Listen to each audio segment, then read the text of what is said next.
Assalamualaikum warahmatullahi wabarakatuh. Nama saya Susnayanti dengan NIM A1A2211058 dengan mata kuliah Sejarah Asia Tenggara.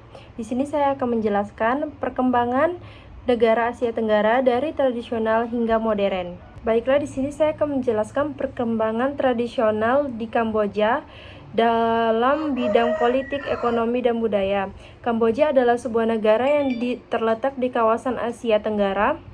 Secara geografis, Kamboja terletak di semenanjung Indochina dan perbatasan darat dengan Laos dan Thailand, serta Vietnam di timur dan selatan. Kamboja merupakan salah satu negara di kawasan Asia Tenggara yang rentan terhadap konflik dalam pemerintahannya. Yang pertama itu saya akan menjelaskan di dalam bidang politik. Pada zaman kuno, Kamboja mengalami perkembangan tradisional yang signifikan. Di bidang politik pada masa kerajaan Funan abad ke-1 hingga abad ke-6 Masehi, kerajaan tersebut dianggap sebagai kerajaan Hindu-Buddha pertama di wilayah Kamboja. Pada umumnya, perkembangan politik di Kamboja pada zaman kuno ditandai oleh sistem kerajaan sentral yang kuat, di mana raja memiliki peran sentral sebagai pemimpin politik dan agama. Agama Hindu-Buddha juga memainkan peran penting dalam membentuk struktur politik dan sosial dalam Kamboja pada zaman itu. Yang kedua itu saya akan menjelaskan dalam bidang ekonomi. Pada zaman kuno, Kamboja memiliki perkembangan tradisional yang beragam. Dalam bidang ekonomi, ada beberapa aspek perkembangan ekonomi tradisional di Kamboja pada zaman kuno. Yang pertama itu ada pertanian, perdagangan, kerajinan, konstruksi, dan kerajinan angkor. Yang terakhir ada penambangan. Perkembangan ekonomi tradisional di Kamboja pada zaman kuno ini tercermin dalam kemajuan pertanian, perdagangan, kerajinan, dan pembangunan struktural. Namun, faktor-faktor seperti perubahan politik, perkembangan teknologi, dan pergagasan perdagangan internasional juga mempengaruhi dinamika ekonomi di wilayah tersebut. Yang terakhir itu ada budaya. Dalam bidang budaya ini, perkembangan tradisional Kamboja pada zaman kuno terutama yang berkaitan dengan budaya banyak dipengaruhi oleh agama kerajaan yang memerintah di wilayah tersebut. Salah satu aspek paling penting dari budaya Kamboja pada masa lalu adalah pengaruh agama Hindu-Buddha. Berikut adalah beberapa poin utama tentang perkembangan budaya Kamboja pada zaman kuno. Yang pertama itu ada kerajaan Funan pada abad ke-1 hingga ke-6 Masehi. Yang kedua itu ada kerajaan Chernla pada abad ke-6 hingga ke-9 Masehi. Yang ketiga ada kerajaan Angkor pada abad ke-9 hingga ke-15 Masehi. Yang keempat ada kesenian dan seni patung. Yang terakhir ada sastra literatur. Perkembangan tradisional di Kamboja pada zaman kuno ini telah memberikan warisan budaya yang kaya dan beragam. Pengaruh dari periode ini masih dapat ditemukan dalam kebudayaan Kamboja yang merupakan hasil akumulasi dari berabad-abad. Perubahan dan perkembangan hingga modern, budaya Kamboja terus berkembang dalam lingkungan global meskipun modernisasi telah membawa perubahan dalam gaya hidup fermentasi masyarakat. Kamboja berusaha untuk menjaga identitas budayanya. Selanjutnya, perkembangan tradisional di Vietnam dalam bidang politik, ekonomi, dan budaya. Negara Vietnam merupakan salah satu negara di Asia Tenggara yang memiliki sejarah panjang dalam usaha meraih mempertahankan kemerdekaannya. Yang pertama itu ada politik. Perkembangan politik di Vietnam pada zaman kuno dipengaruhi oleh sejumlah dinasti dan kerajaan yang memerintah wilayah tersebut. Menurut legenda, dinasti Hong Bang merupakan dinasti pertama di Vietnam yang didirikan Kaisar Qin Dong pada abad ke-3 hingga abad ke-2 Masehi. Meskipun aspek sejarah diusir, dibuktikan legenda ini penting dalam budaya nasional Vietnam. Yang kedua itu ada ekonomi. Pada zaman kuno, Vietnam mengalami perkembangan tradisional yang mencakup berbagai aspek kehidupan, termasuk bidang ekonomi. Berikut adalah beberapa aspek perkembangan ekonomi tradisional di Vienna pada zaman kuno. Yang pertama ada pertanian, perdagangan, kerajinan tangan, perikanan, pertambangan, dan logam, hingga kerajinan-kerajinan pada zaman kuno tersebut. Dalam bidang budaya juga pada zaman kuno, Vietnam mengalami perkembangan budaya yang kaya beragam. Budaya Vietnam pada periode ini dipengaruhi oleh faktor-faktor seperti geografis, interaksi dengan negara-negara tetangga seperti Tiongkok, serta pengaruh agama dan tradisi lokal. Terus ada beberapa aspek perkembangan budaya tradisional Vietnam pada zaman kuno. Yang pertama itu ada bahasa dan sastra, yang kedua ada agama dan spiritualitas, dan seni, arsitektur, pakaian dan mode hidup. Terus ada adat dan tradisi, pertukaran budaya. Ada gambaran umum tentang perkembangan budaya tradisional Vietnam ini. Yang pertama itu ada zaman kuno dan dipengaruhi oleh Tiongkok, ada zaman dinasti, terus ada zaman dinasti Leh Nong Yun, ada pengaruh Prancis dan kolonialisme. Selanjutnya di sini saya akan menjelaskan perkembangan tradisional di Thailand, bidang politik, ekonomi, dan budaya. Thailand adalah salah satu negara di negara Asia Tenggara. Secara geografis, kawasan Asia Tenggara merupakan kawasan antara benua Australia dan daratan Cina. Dengan letak geografis, Thailand membuat negara yang dijuluki dengan gajah putih. Ini mudah dijangkau oleh para turis dari berbagai penjuru negara. Mayoritas penduduk Thailand beragama Buddha, sedikit yang beragama Islam dan Konghucu. Yang pertama itu saya akan menjelaskan tentang bidang politik dalam perkembangan Thailand.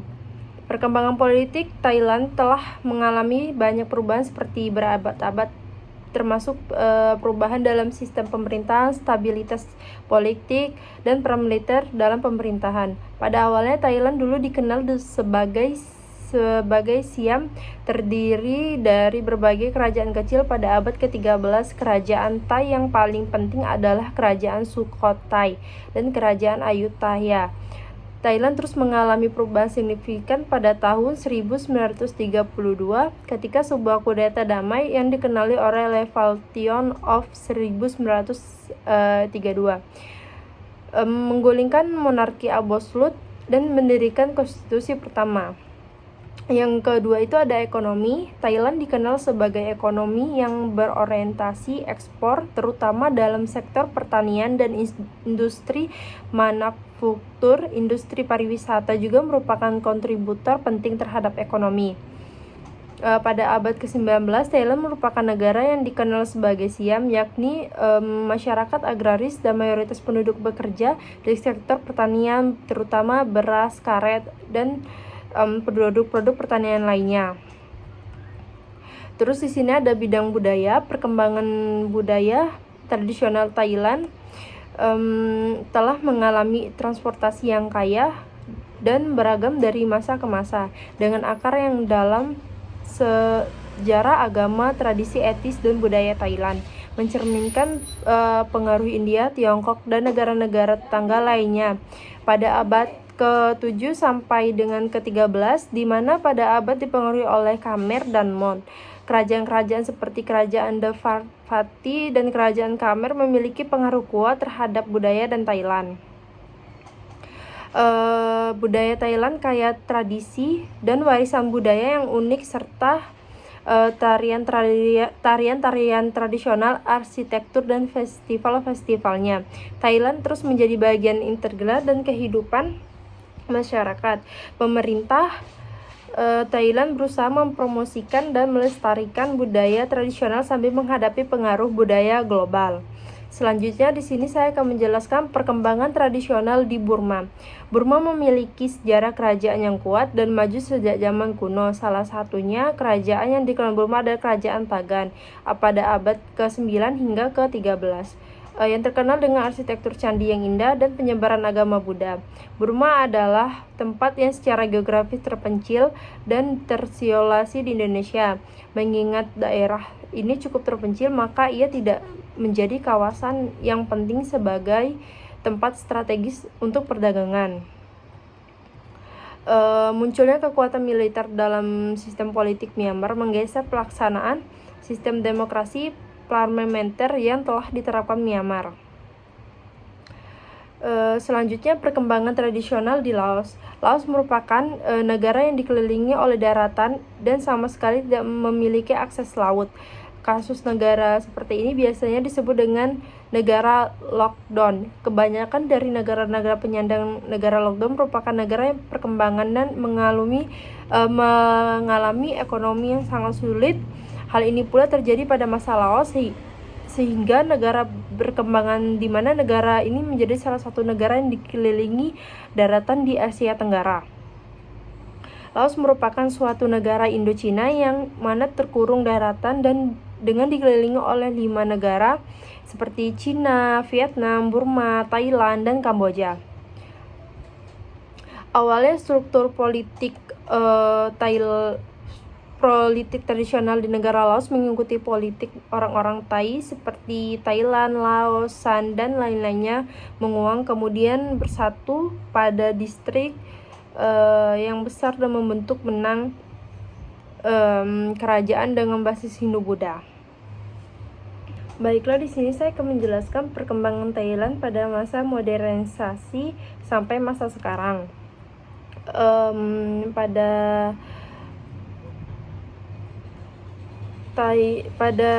Thailand di akhir abad ke-19, sekilas tentang negara Thailand. Asal mula Thailand secara tradisional dikaitkan dengan sebuah kerajaan yang berumur pendek, yaitu Kerajaan Sukhothai, yang didirikan pada tahun 1238. Kerajaan ini kemudian diteruskan Kerajaan Ayutthaya yang didirikan pada abad pertengahan ke-14 dan mempunyai wilayah kekuasaan yang lebih besar dibandingkan Sukhothai. Kebudayaan Thailand dipengaruhi kuat oleh Tiongkok dan Hindia.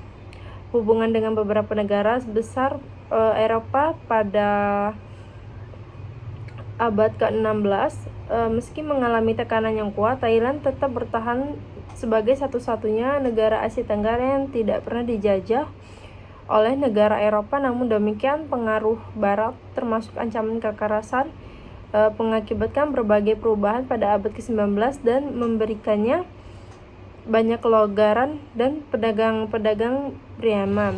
Sejarah masuknya Islam ke Thailand.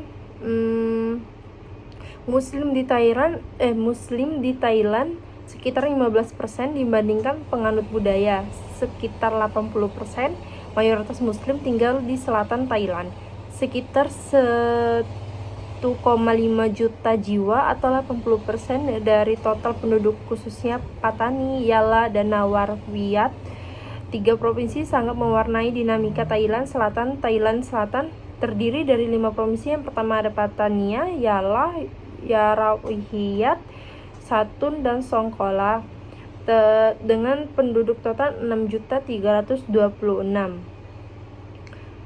Ada beberapa teori tentang masuknya Thailand. Di antaranya ada yang mengatakan Islam masuk ke Thailand pada abad ke-10 melalui perdagangan di Arab. Ada pula mengatakan Islam masuk ke Thailand melalui kerajaan Samudra Pasai di Aceh. Jika melihat peta Thailand, akan mendapatkan daerah-daerah kependudukan Muslim berada persis di sebelah negara-negara Melayu, khususnya Malaysia. Kehidupan beragaman. Di sini saya akan menjelaskan kehidupan beragaman Thailand. Umat Islam di Thailand tidak beruntung seperti umat Islam di Malaysia, yang mana hampir semua dakwah seperti masjid-masjid disediakan oleh pemerintah. Demikian pula dengan imam khotib, bilal, dan pengurus-pengurus masjid tersebut digaji langsung oleh pemerintah. Sarana media seperti TV maupun radio di Malaysia diberikan waktu tiap malam untuk dakwah Islam. Kawasan Thailand bagian selatan merupakan basis masyarakat Malayuslim, adalah daerah konflik agama persengketaan, wilayah latar belakang ras, agama, dan keperjangan. Selanjutnya, perkembangan Islam di Thailand. Pendidikan yang digalakkan oleh pemerintah kerajaan Thailand tergolong bersifat diskriminatif terhadap Islam. Pada 1923 Masehi, beberapa madrasah Islam dianggap ekstrim ditutup dalam sekolah-sekolah Islam. Pengurus di ajaran pendidikan kebangsaan, pendidikan etika bangsa yang diambil dari intisari ajaran Buddha. Pada saat-saat tertentu, anak-anak sekolah pun menyanyikan lagu-lagu bernafasan budaya kepada guru-guru harus menyembah kepada Buddha. Lembaga-lembaga Islam di Thailand. Thailand merupakan negara-negara penduduk minoritas Muslim karena mayoritas penduduk di sana beragama Buddha. Meskipun penduduk muslimnya mayoritasnya, tetapi di Thailand memiliki lembaga atau kelompok yang kuat dan aktif. 4 kelompok gerakan Islam kuat dan aktif. Pertama itu golongan tradisional yang sangat berpengaruh di bagian selatan. Kedua, ada golongan ortodoks yang menerbitkan majalah Rabita. Ketiga, golongan modernsi yang menerbitkan jurnal Al-Jihad. Yang keempat, golongan Julhamonitri yang disponsori oleh pemerintah. Dari Siam menuju Thailand, alur perjalanan sejarah Thai selama periode ini relatif berbeda di negeri-negeri tetangga. Thailand lebih dibentuk oleh kekuatan internal daripada kekuatan eksternal atau asing. Bahkan perkembangan di Siam sebelum Perang Dunia lebih menyerupai dan dalam banyak hal mengantisipasi masalah-masalah yang dihadapi negara Asia Tenggara lainnya setelah perang. Setelah itu ada akhir monarki absolut menuju monarki konstitusional. Sejarah kerajaan Thailand dan militer yang sangat kental telah membudaya dan mengakar ada masyarakat Thailand. Sistem monarki Thailand sejak 1932 memang telah dirubah oleh revolusi dilakukan oleh militer sehingga konstitusi monarki di absolut di Thailand menjadi monarki konstitusional, namun loyalitas masyarakat kerajaan masih sangat kuat. Kemudian kekuatan anti demokrasi itu yang pertama masyarakat yang sangat jelas, masyarakat politik modern, birokrasi yang efektif, dan demokrasi. Perkembangan Thailand dalam bidang struktural demokrasi adalah sistem politik yang memelihara keseimbangan antara konflik dan konsensus. Oleh karena itu, demokrasi memungkinkan perbedaan pendapat, persaingan, dan pertentangan di antara individu, di antara berbagai kelompok. Thailand juga merupakan pada masa nasionalisme. Munculnya nasionalisme di Thailand ini sangat berbeda di Asia Tenggara, karena nasionalisme di Thailand menjadi 2 tahap. Yang pertama itu merupakan rasa tidak puas hati kepada rakyat tempat penugasan politik oleh kerabat diraja. Terus yang kedua itu ada kelemahan sistem penadbiran dan sikap boros telah membuat rakyat tidak berpuas hati. Setelah itu, nasionalisme Thailand. Kemunculan nasionalisme di Thailand berbeda dengan nasionalisme di Asia Tenggara. Ya, karena mereka tuh tidak mau yang namanya merasa tidak puas hati dengan penempatan penugasan politik oleh raja-raja tersebut. Terima kasih, itu yang dapat saya sampaikan. Wassalamualaikum warahmatullahi wabarakatuh.